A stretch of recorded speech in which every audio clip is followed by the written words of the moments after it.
कराची के इलाके लियारी में 5 मंजिला रिहायशी इमारत गिरने से तकरीबन दर्जन भर से ज्यादा अफराद जाम बहक हुए हैं और बहुत से जख्मी हैं। डिप्टी मेयर कराची सलमान अब्दुल्ला मुराद कहते हैं कि वज़ीर बल्दियात ने लियारी में इमारत गिरने का नोटिस लेकर तहकीकात के लिए कमेटी तश्कील देती है।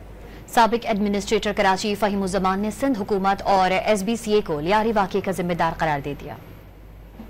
कराची के इलाके लियारी में इमारत मुनहदिम होने के अफसोसनाक वाक़े पर डिप्टी मेयर कराची सलमान अब्दुल्ला मुराद ने रद्द अमल देते हुए कहा कि वज़ीर बल्दियात सिंध ने लियारी में इमारत गिरने का नोटिस लेकर तहकीकात के लिए कमेटी तश्कील दे दी। वज़ीर बल्दियात ने नोटिस ले लिया और उनको तहकीकात के लिए अहकाम दिए तो कमेटी तश्कील दी गई है। जो मसला इसमें गफलत है तो उसके खिलाफ एक्शन लिया जाएगा। साबिक एडमिनिस्ट्रेटर कराची फ़हीमुज़्ज़मान ने सिंध हुकूमत और SBCA को लियारी वाक़े का जिम्मेदार करार दे दिया। कहा कि सिंध हुकूमत दिवालिया हो चुकी है। सिंध के अंदर जो है गवर्नेंस जो है वो कम्प्लीटली बैंकरप्ट है।